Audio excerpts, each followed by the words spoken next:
আল্লাহ পাক সুবহানাহু ওয়া তাআলা আমাদের পয়গম্বর সরকার দু আলম নবী মুহাম্মদুর রাসূলুল্লাহ সাল্লাল্লাহু আলাইহি ওয়াসাল্লামকে শবে মেরাজে কেন নিলেন? নেওয়ার এই উম্মতের জন্য একটা অনেক বড় শিক্ষণীয় বিষয়।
আজানের সঙ্গে সঙ্গে কিছু সংখ্যক মুসলমান ভাইদেরকে আল্লাহর মহব্বত নিয়ে আল্লাহর সন্তুষ্টি অর্জন করার জন্য জুমার 2 রাকাত ফরজ নামাজ পড়ার জন্য আল্লাহ আমাদেরকে কবুল করেছেন।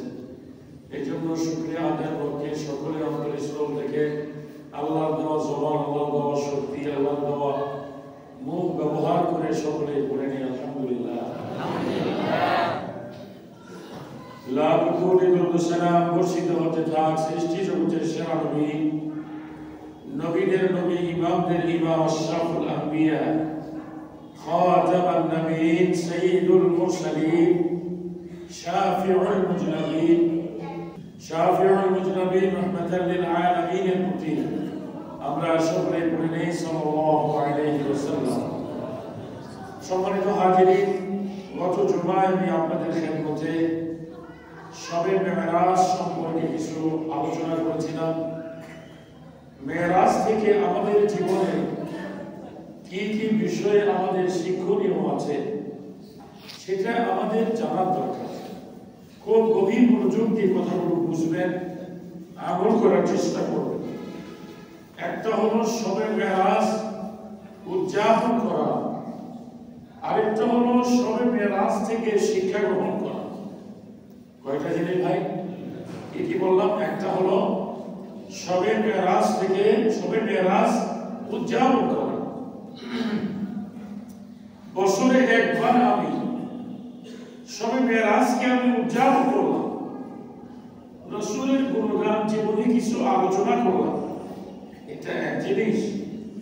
আরেকটা হচ্ছে শবে মেরাজের আলোচনা করে আমার জীবনটাকে আমি রাসূলের আদর্শ মোতাবেক নিজে পরিচালনা করলাম। দুটোটা এক না আলাদা? কথা বলেন, দুটোটা এক না আলাদা?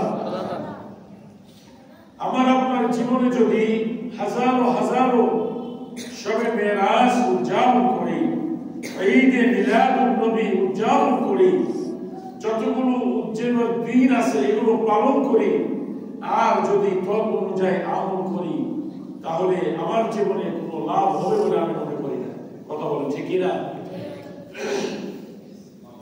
আল্লাহ পাক সুবহানাহু ওয়া তাআলা আমাদের পয়গম্বর সরকার দু আলম নবী মুহাম্মদুর রাসূলুল্লাহ সাল্লাল্লাহু আলাইহি ওয়াসাল্লামকে শবে মেরাজে কেন নিলেন?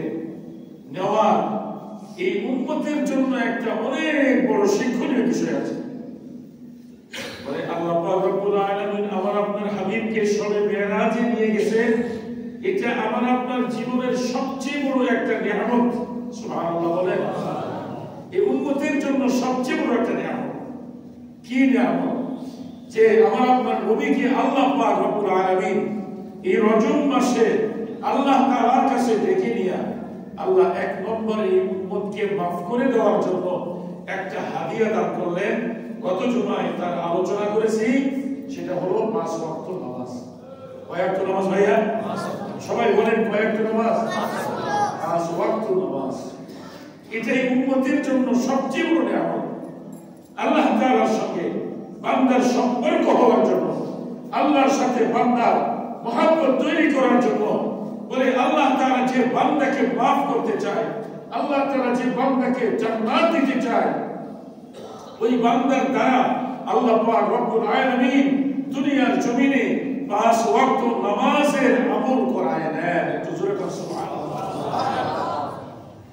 যে বান্দাকে আল্লাহ তাআলা ভালোবাসে তার দ্বারা নামাজ পড়ায় নেন।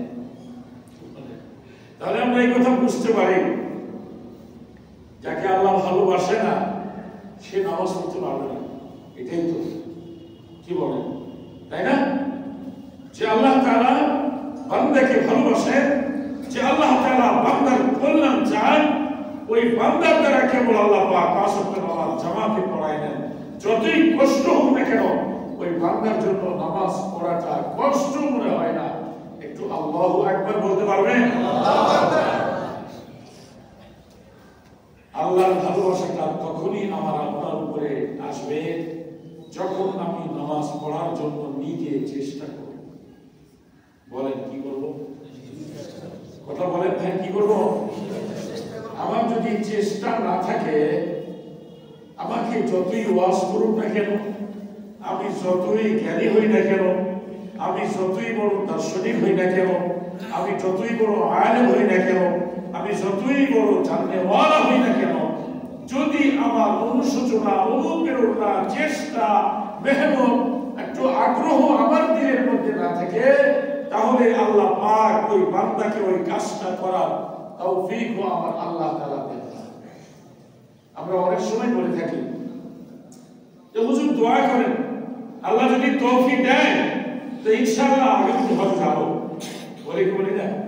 হুজুর দোয়া করেন ইনশাআল্লাহ আল্লাহ যদি তৌফিক দেয়, আই ইউওয়াফিকনি আল্লাহু সুবহানাহু ওয়া তাআলা ইনশাআল্লাহ আদুস সালাত ওয়া আদুস যাকাত ওয়াল হজ ওয়াস সিয়াম। হুজুর একটু দোয়া করেন আল্লাহ যেন তৌফিক যদি দেয় আল্লাহ আমাকে, তাহলে ইনশাআল্লাহ আসর থেকে নামাজ পড়ব। ইনশাআল্লাহ আসর থেকেই মনে করেন যে একবারে পরিবর্তন হয়ে যাবে। হুজুর আপনি একটু দোয়া করেন, বাবা একটু দোয়া করেন, মুরব্বীদের বলি বাবা দোয়া করেন, ইনশাআল্লাহ আমাদের পরিবর্তন হয়ে যায় আসর থেকে ইনশাআল্লাহ। আর আমার জীবনে নামাজ মিস হবে না। তৌফিকের অর্থ কি? মানা তৌফিক। এই যে আমরা তৌফিক বলি যে আল্লাহ যদি তৌফিক দেয়, তো আল্লাহ তৌফিক কিভাবে দিবেন? আল্লাহ তো এমন না যে আমাকে আপনাকে বাড়ি থেকে ট্রেনিং এসে মসজিদ ঢুকাবে, এমনটা কি হবে? কথা বলেন না কেন ভাইয়া? এমন হবে? এমন হবে না। তৌফিকের মানা কি? তৌফিকের অর্থই হলো এটা যে আমার চেষ্টা, আমার মেহনত, আমার নামাজ পড়তে আসার জন্য যত কিছু দরকার সবগুলো আমি রেডি করব। হজ করতে যাওয়ার জন্য যা করার দরকার, পাসপোর্ট করব, টাকা জমাই দেব এবং যা কিছু কাজ করার দরকার এটা করব। এটা নাম হলো তৌফিক। এটার নাম কি ভাই? আমি আসরের থেকে নামাজ পড়বো ইনশাআল্লাহ, আল্লাহ যদি তৌফিক দেয়। হ্যাঁ, আল্লাহ আপনাকে তৌফিক দিবে। আল্লাহর ওয়াদা, ওয়াল্লাযীনা জাহাদু ফীনা লানাহদিয়ান্নাহুম সুবুলানা ওয়া ইন্নাল্লাহা লামাআল মুহসিনিন। আল্লাহ রাব্বুল আলামিন বলে, হে আমার বান্দা-বান্দী, আমি তোমাকে তৌফিক দেব, আমি নেক কাজ করার সুযোগ দেব, আমি তোমাকে মসজিদে আনবো, আমি তোমাকে বাইতুল্লাহ নিয়ে যাব, আমি তোমাকে আমি আল্লাহর নেককার বান্দা বানাবো, আমি তোমাকে আল্লাহ ওয়ালা বানাবো, পরহেজগার বানাবো। কিন্তু বান্দা, তোমার জন্য একটা কাজ করণীয়। ওই কাজটা করার জন্য যা করার দরকার তুমি করবা। নামাজের আযান হয়েছে, ওযু বানাইবা, মসজিদের দিকে রওনা করবা, বাকি নামাজ পড়ার তৌফিক আমি আল্লাহ দিয়া দিব। সুবহানাল্লাহ। আরো জোরে বলুন সুবহানাল্লাহ। হজ করার জন্য পাসপোর্ট বানাও, টাকা জমা দাও, তোমার যে করণীয় কাজগুলো আছে করতে থাকো, আমি আল্লাহ তোমাকে আমার বাইতুল্লাহ মুসাফির বানায় দেব। সুবহানাল্লাহ বলেন। এটার নাম হলো কি? বলেন বলেন, এটার নাম কি? এটার নাম হলো তৌফিক। এটার নাম হলো আল্লাহর পক্ষ থেকে সাহায্য। এটা যদি না থাকে, আর যত আমি চেষ্টা করি না কেন, মসজিদেও আসতে পারবে না, নামাজও পড়তে পারবো না, হজও করতে পারবো না, সম্ভব নয়। তৌফিকের মানেই হলো এটা যে আমার চেষ্টা আমার পক্ষ থেকে আমি করে যাব, বাকি কাজ করার আমাকে তৌফিক দিবেন কে? একটু আওয়াজ করে বলেন আল্লাহ তাআলা। রাসূল করিম সাল্লাল্লাহু আলাইহি ওয়াসাল্লামের এই মেরাজ থেকে আমরা একটা শিক্ষা পাই। সে শিক্ষা হলো আমার আপনার জিন্দেগিটা করতে হবে গুনাহ মুক্ত জীবন, আর গুনাহ করার পরে আমাকে আপনাকে তাওবা করতে হবে, ফিরে আসতে হবে। এটা মেরাজ থেকে আমরা একটা শিক্ষা অর্জন করতে পারি। কারণ হুজুর সাল্লাল্লাহু আলাইহি ওয়াসাল্লাম যখন জান্নাতে গেলেন, জান্নাতে যাওয়ার পরে উনি দেখলেন অধিকাংশ মানুষ জাহান্নামে জ্বলছে। যখন জান্নাতে গেলেন, অধিকাংশ মানুষ জান্নাতে। জিবরাইলকে জিজ্ঞেস করলেন, ও ফেরেশতা জিবরাইল, এরা কারা? বলে, এরা জাহান্নামে কেন আসছে, কারণটা কি? বলে, নবীজি, এরা জাহান্নামে আসার কারণ হলো এদের জীবনে এরা কোনোদিন অন্যায় থেকে ফিরে আসার চেষ্টা করে নাই, নেক কাজ করার চেষ্টা করে নাই, এরা ভালো কাজ করার আগ্রহ নিজের মধ্যে আনে নাই। এই জন্য আল্লাহ পাক অধিকাংশ গুনাহ করার কারণে এদের নেক আমলের চেয়ে গুনাহের ভাগটা বেশি, এই জন্য এরা জাহান্নামের আগুনে জ্বলছে। জোরে বলুন নাউজুবিল্লাহ। সম্মানিত ভাইরা, আজকে যারা আমার সামনে যারা বসছেন, আচ্ছা আমার আপনার জীবনে কি গুনাহ আছে না নাই? যারা কথা বলেন না, মনে হয় আপনাদের জীবনে গুনাহ টুনা নাই, মনে হয়। আলহামদুলিল্লাহ, এরকম মানুষও এখানে আমাদের মসজিদে আছে। এটা আমার জন্য খুশির বিষয় যে আমার মুসল্লিদের ভিতরে এমন মুসল্লি আছে যার জীবনে গুনাহ নাই। আলহামদুলিল্লাহ। কি আমাদের জীবনে গুনাহ নাই? আছে। কথা বলেন না কেন? গুনাহ নাই? আছে। একটা লোক বুকে হাত দিয়ে বলতে পারবেন না যে আমার জীবনে গুনাহ নাই। আমি সহ, আমি তো আরো বেশি। কেন?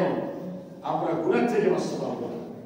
আল্লাহ পাক এই দুনিয়ার ভিতরে দুইটা যোগ্যতা আমাদের দিয়েছে, একটা নেক কাজ করার আর একটা গুনাহ করার।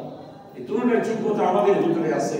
আর এই দুই রাস্তা থেকে বেঁচে থাকার জন্য আল্লাহ পাক সুবহানাহু ওয়া তাআলা আমাকে আপনাকে একটা মেধা শক্তি দিয়েছেন।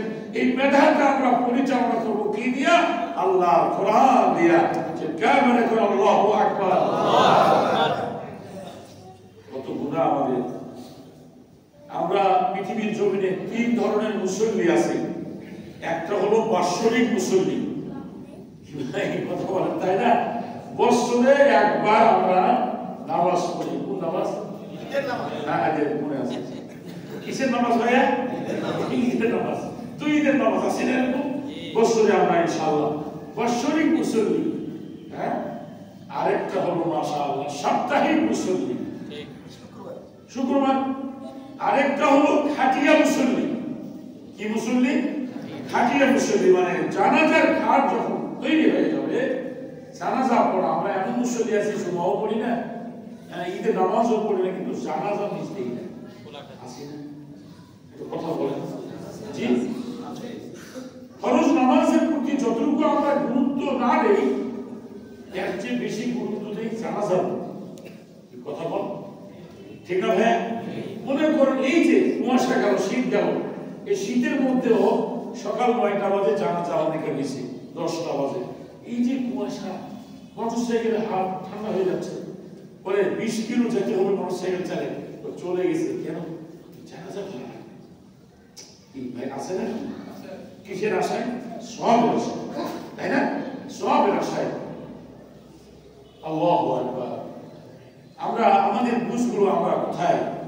অথচ আল্লাহর হাবিব সরকার দোয়া বলে, ওই যে গ্রামের মধ্যে থেকে যদি 500 লোক বসবাস করে, এর মধ্যে থেকে যদি 10টা লোক ওই লোকের জানাজা পড়ে দাফন করে দেয়, 500 মানুষকে ময়দানে হাসরে আল্লাহ পাক জিজ্ঞেস করবে না কেন তোমরা জানাজা পড়তে যাও না?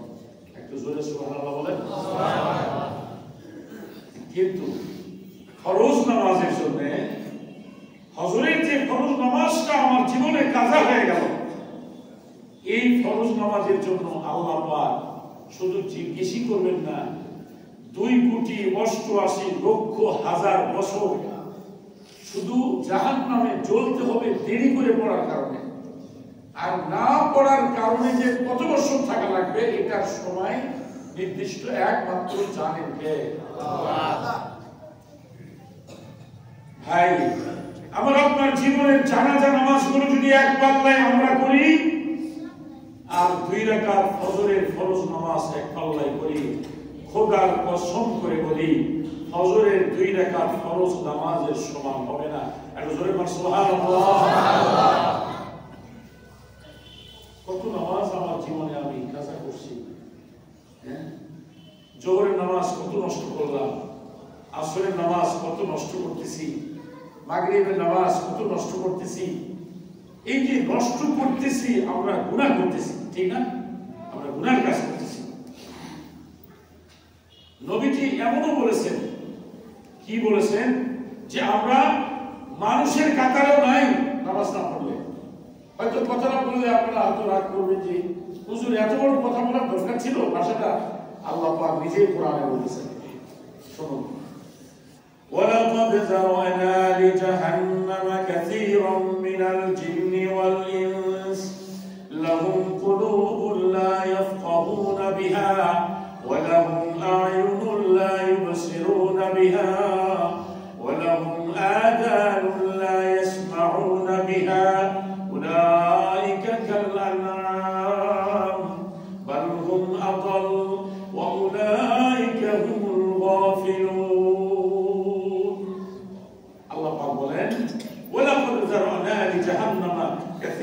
মিনাল জিন্নি ওয়াল ইনস।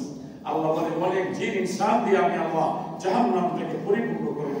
তাদের কোন জিন ইনসান, কোন মানুষগুলো, কোন কোয়ালিটির মানুষগুলো দিয়া কেমন গুনাহ করেছিল, আর কোন ধরনের মানুষ হবে যাদেরকে দিয়ে আল্লাহ জাহান্নাম ভর্তি করবে, আল্লাহ পাক বললেন। আর এরা হলো সবচেয়ে নিকৃষ্টতম মানুষ। অথচ আল্লাহ তাআলা আমাদের বলেছেন কুনতুম খায়রা উম্মাহ, তোমরাই সৃষ্টির সেরা জাতি। সুবহানাল্লাহ, আমরাই হলাম সৃষ্টির সেরা। আল্লাহ তাআলা বলেন ওয়ালাহুম কুলুবুন লা ইয়াফকাহুনা বিহা। এক নম্বর কারা জাহান্নামী হবে, কি গুনাহের কারণে জাহান্নামে যাবে? আল্লাহ তাআলা বলেন লাহুম কুলুব, কলবের কথা বলে নাই, কুলুব আল্লাহ বলছে বহু বছর। তাদের হৃদয়ে দিয়েছিলাম আমি, হৃদয়টা দেওয়ার পর এই অন্তর দিয়া অনেক কিছু বুঝতো, দুনিয়ার সব বুঝতো, ব্যক্তিগত জীবন সাজাবে এটা বুঝতো, সামাজিক জীবন বুঝতো, রাষ্ট্রীয় জীবন বুঝতো, ব্যবসা বাণিজ্য বুঝতো, চাকরি বাকরি বুঝতো, আর কৃষি বুঝতো, সম্মান বুঝতো, মর্যাদা বুঝতো, দুনিয়াদারি বুঝতো, কলবদের সব বুঝতো। ইল্লা ওয়াহিদ, একটা জিনিস বুঝতো না, সেটা হলো আযানের পরে মসজিদে যেতে হবে, এটা বুঝেও বুঝতো না। আছে না নাই? কথা বলেন না কেন? আছে না নাই? হ্যাঁ, আযানের গুরুত্ব আমাদের কাছে নাই, না হলে আমরা নামাজকেও মিস করতে পারতাম। আল্লাহ তাআলা বলেন লাহুম কুলুবুন, তাদের দিল ছিল, মন ছিল, সব বুঝতো, কিন্তু নামাজের ব্যাপারে ছিল গাফেল। আছে না? নামাজ পড়তে পাই না আমরা কেন? কিসের কারণে? ভয়ে। জি, ভয়ে নাকি? মসজিদে আসলে কেউ মারবে কি? ভাই কথা বলেন, কথা বলেন, মারবে কেউ? কেউ গুলি করবে না? কারো হুমকি না, কিছুই না। কি গাফলতি, আমি আসতে পারছি না। আল্লাহ বলে এই তোমার গাফেল। ফাওয়াইলুল লিল মুসাল্লিন আল্লাযীনা হুম আন সালাতিহিম, ফাওয়াইলুল লিল মুসাল্লিন আল্লাযীনা হুম ইউরাউন ওয়া ইয়ামনাউন আল মাউন। আল্লাহ তাআলা এদের ওয়াইল দুজক, জাহান্নামের ওই মুসল্লিদের যারা নিজের নামাজে অলস, নামাজে গাফেল। ভাই, কোরআন হাদিস থেকে আমরা যদি কথাগুলো বলি আপনারা কষ্ট পাবেন যে এত বড় কথা আল্লাহ তাআলা বলছে। আল্লাহ পাক রব্বুল আলামিন নিজে বলতেছেন, দুনিয়ার জমিনে যদি কাউকে জাহান্নামী দেখতে চাও তো ওই সমস্ত মানুষদের দেখো যারা নামাজ পড়ে না, এরা হলো জাহান্নামী।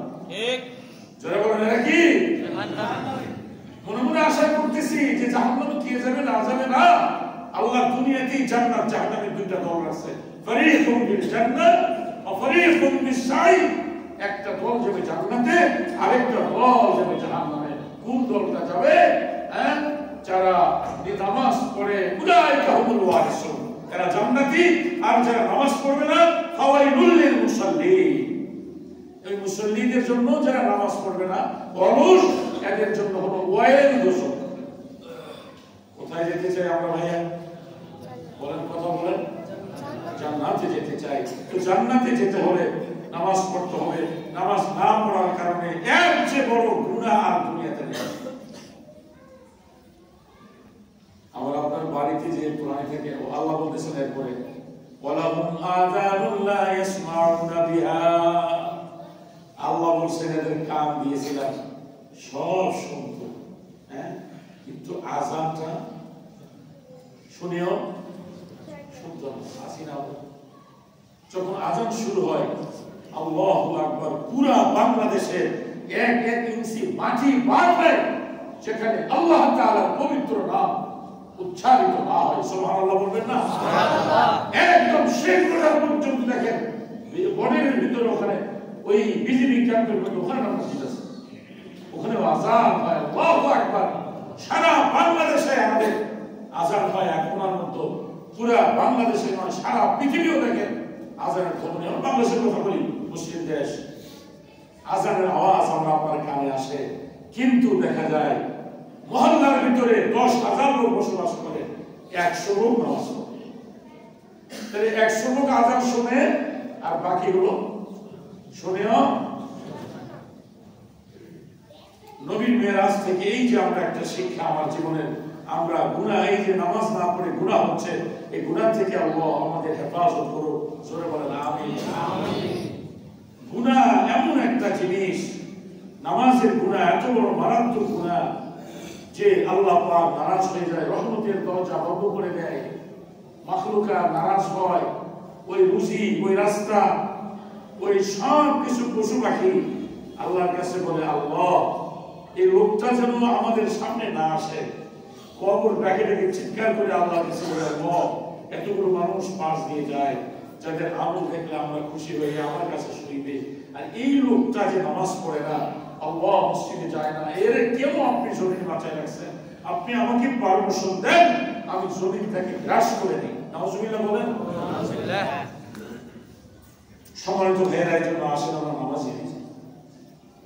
আল্লাহ তাআলা যত হুকুম দিয়েছেন, সমস্ত হুকুমের মূল হুকুমের নাম হলো নামাজ। মূল হুকুমের নাম কি ভাই? নামাজ। এই একটা হুকুম অন্তত পালন করার চেষ্টা করি, বাকিগুলো তো করবই। নামাজটা একটু ধরি আমরা ইনশাআল্লাহ। ফজরের নামাজে মসজিদে আসে দেখলে বুঝতে পারবেন যে আলহামদুলিল্লাহ এলাকায় আমরা কতজন মুসল্লি ইমানদার আছি। হ্যাঁ, পুরা সাভার মসজিদগুলোতে যদি ফজরের নামাজের তালিকা করা হয় 500 লোক হবে না। কথা বল না কেন? হ্যাঁ, 500 লোক আমরা নামাজ পড়ি না ফজরে। আর ইমানদার মুত্তাকি পরেজগার লোক দেখতে গেলে ফজরের নামাজে মসজিদে যাবে। ইমানদার আসল পাওয়া যাবে। আল্লাহ তাআলা আমাদের সকলকে নবীর এই মেরাজ থেকে আমাদের নামাজ তো পড়বই, নামাজের সাথে সাথে আল্লাহ পাক আমাদের গুনাহ থেকে হেফাজত করুক। আমাদের জীবন আমরা গুনাহ থেকে বাঁচার চেষ্টা করি যতটুকু সম্ভব। দিন যাতেছে বয়স হচ্ছে, দিন যাতেছে বয়স হইতেছে, নেকের শক্তি কমে যাচ্ছে, গুনার শক্তি বাড়তেছে। এই জন্য নেক যদি নাও করতে পারি, যতটুকু সম্ভব হবে আমার আপনার দ্বারা গুনাহ করব না ইনশাআল্লাহ। আল্লাহ তাআলা আমাদের সকলকে তৌফিক দান করুন। মুহতারাম হাজিরিন, প্রতি শুক্রবারে বাদ মাগরিব এখানে তাফসীর হয়। আসলে জুমার দিন অল্প সময়ে কথা বলে শেষ করা যায় না, আর আমি আপনাদের বারবার অনুরোধ করি, আপনাদের বিনীতভাবে অনুরোধ করছি, আপনাদের কাছে শ্রদ্ধা ভক্তি রেখে অনুরোধ করছি, আজান আমাদের 12:30টায় হয়। আপনারা মেহেরবানি করে আগে আসার চেষ্টা করবেন। ইনশাআল্লাহ 40 পর্যন্ত সময় থাকে। 10 মিনিটে আপনারা সুন্নাত, দুহুরুল মসজিদ, তাহিয়াতুল মসজিদ, তাহিয়াতুল ওযু যা আছে সবগুলো করে নেওয়ার চেষ্টা করবেন। আর 40-এর পরে অন্তত মেহেরবানি করে নিয়ত আপনারা করবেন না। যদিও আপনার মন চায় যে আমি একটু নামাজ পড়বো, তাহলে বারান্দায় পড়লে তো ইনশাআল্লাহ ওখানে পড়েও ভিতরে বসা যায়, যায় না? ইনশাআল্লাহ বসা যায়। এখন আপনি যদি আমার সামনে নিয়ত বাঁধেন, আপনি নামাজ পড়া দেখে আমি বহন করতে পারি না, আর আপনার নামাজেরও ডিস্টার্ব হয়। ওখানে একজন নিয়ত বাঁধছে, ওখানে একজন নিয়ত বাঁধছে, এটা কেমন লাগে? এই জন্য নামাজই যখন পড়বেন, আলহামদুলিল্লাহ বারান্দায় পড়ে ভিতরে আসা, আমি মনে করি এটার চেয়ে বড় ভদ্রতা আর সভ্যতা আর কিছু হইতে পারে না। কথা বলেন না কেন? এর চেয়ে বড় আন্তরিকতা আর কিছুই হইতে পারে না। যে হ্যাঁ, আলহামদুলিল্লাহ খতিব সাহেব বলেছেন, তার এই কথাটা আমরা মানার চেষ্টা করি। আল্লাহ আমাদের আমল, হ্যাঁ কোন একদিন বেরিয়ে গেলে হইতে পারে, সেটা অন্য জিনিস। আল্লাহ পাক আমাদের সকলকে তৌফিক দান করুন। যারা সুন্নাত নামাজ পড়েন, কবর জুমা 4 রাকাত আদায় করে রাখেন।